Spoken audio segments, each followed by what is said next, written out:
He vanished without a trace, no scream, no footprints in the snow, as if winter had swallowed him whole. But 8 years later, a chilling truth came to light. On a cold winter morning in the small town of Pine Ridge, lost deep in a remote part of the Rocky Mountains, a boy went missing after going out to play in the fresh snow. His mother called him in for lunch, but there was no reply. His father, James, searched the yard and found neither tracks nor any sign of what had happened, as if the child had evaporated. The search operation went on for several weeks. Locals, police, and professional rescuers combed the forests, checked frozen swamps, and inspected every building. But all efforts were in vain. Ethan had only just turned 5 at the time he disappeared. After the tragedy, an icy silence fell over the family's home, as if time itself had stood still. 8 years later, James was sorting through police reports when their neighbor Alex, an isolated recluse since losing his family, came by.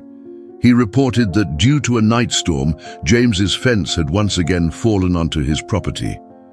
James apologized, but Alex waved it off and said he had already dealt with the problem. This was the first troubling sign. Later, Laura, James's wife, suggested inviting the neighbor over for dinner. James hesitated. They hadn't had visitors in years, but eventually agreed. When he came up to Alex's house, there was no answer at the door, but from the backyard he heard noises that sounded like hammering. Circling the house, James found the neighbor by an old doghouse, which had been freshly painted and evidently recently repaired. Alex unexpectedly mentioned plans to get a dog, though he hadn't kept pets in over 10 years. James thought it was strange but didn't pursue the topic.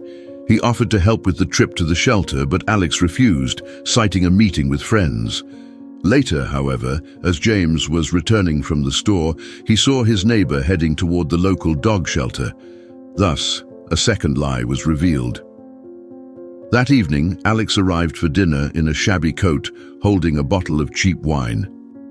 His behavior betrayed his unease, abrupt movements, a restless gaze, reluctance to engage in conversation.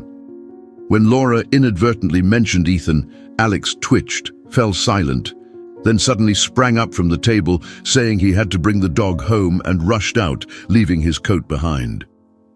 An hour passed, but the neighbor did not come back. James, picking up the forgotten coat, headed for Alex's house. The yard was quiet, no lights burned in the windows, and the dog was still in the cage, contrary to Alex's words. Near the doghouse, the dog suddenly began to bark anxiously, staring under the structure. Looking closer, James saw a metal handle at the base of the doghouse. His heart pounded wildly, but he called Laura. She, having barely listened, insisted, "Don't move! I'm calling the police! Promise you won't put yourself in danger!" James agreed, but his premonition told him that something was hidden under the doghouse that would turn their lives upside down. At that moment, the doghouse lid lifted and Alex climbed out. Seeing James, he froze, then pulled a gun and ordered him into the cellar. In the struggle, James knocked the weapon away and the two fought hand to hand. The police arrived just in time to arrest Alex. When officers looked into the hatch, a boy ran out, gun in hand. "Dad, I'll protect you," he shouted, aiming the weapon at the people. James and Laura, stunned, recognized Ethan. The parents spoke softly to him, showing photographs, and after a few minutes, managed to coax his fingers off the trigger. It turned out that for 8 years, Alex had kept the boy in a bunker, convincing him the outside world had been destroyed by war and that all people were enemies. The underground shelter was stocked with supplies, mock weapons, and survival guides.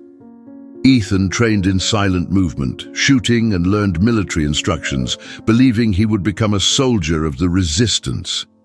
His reality was limited to the bunker's walls, and Alex, whom he called Commander.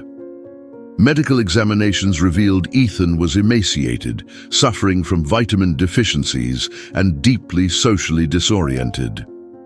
Investigators established that Alex had drugged the boy with medicated candy and, after his own personal tragedy, had sunk into paranoia, creating an alternate reality. In his diaries, Alex described the mission in detail: to raise a new son, a protector, convincing himself he had rescued, not abducted, the child. The family reunion was only the beginning of a long road. Ethan barely remembered his parents, blending fragments of childhood with the fantasies imposed by Alex. James and Laura visited him in the hospital every day, showing him toys, family albums, telling him about his past. Sometimes there was understanding in his eyes, more often, detachment. Alex was placed under arrest awaiting trial. Investigators collected evidence, diaries, records, the contents of the bunker. Every evening, embracing each other, James and Laura reminded themselves their son was alive, broken, lost, but alive. Now their goal became to win back the years that had been stolen from him. The first months of therapy tested everyone. Ethan confused reality with imposed images. Hearing the roar of an airplane, he would instinctively hide under the table. In the supermarket, he panicked at the crowds of people. The psychologist explained his brain was literally being rewired to a new reality. "It's like learning to walk again," said Dr. Madison, a kidnapping trauma specialist. Meanwhile, Alex's trial began. The prosecution presented his diaries, where he detailed Ethan's training program. The entries were full of military jargon, bunker diagrams, and practice schedules. Alex's attorneys pleaded insanity, citing psychiatric evaluations. After losing his wife and daughter in a car accident, his mind had begun to unravel. One day, during a session, Ethan suddenly recalled how Alex first showed him the stars through the bunker's ventilation shaft. He said those were the enemy's satellites. "But sometimes I thought they were beautiful," the boy said, calling Alex by name for the first time in 8 years instead of Commander. Laura and James decided to return to Pine Ridge. The house that had long symbolized loss was now filled with a new meaning. They repainted the walls, got a dog, a German shepherd named Sky, so Ethan could learn to trust. At first, the neighbors kept their distance, but gradually they began to visit with pies and children's books. At the final court session, Alex unexpectedly broke his silence. "I wanted to fix a mistake," he mumbled, staring at a blank wall. The judge found him guilty of kidnapping and unlawful deprivation of liberty, sending him to a high-security psychiatric hospital. A year later, Ethan laughed for the first time, chasing Sky around the yard. His laughter was soft, uncertain, like an echo from another world. James caught it on video, a moment that later took its place in a frame alongside old photos of the 5-year-old boy. They still went to therapy, still woke up at night to check if Ethan was sleeping. But now a poster of the Milky Way hung in his room, and beneath his pillow was a toy medal for bravery bought by Laura. When the first snow blanketed Pine Ridge, Ethan went out to play in the yard.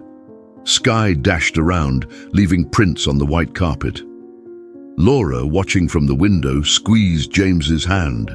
They didn't ask why anymore. They just waited as their boy, step by step, returned at last to a normal life. Did you enjoy this story? Tell us your thoughts in the comments. Give this video a thumbs up and subscribe to the channel to not miss new releases. See you soon.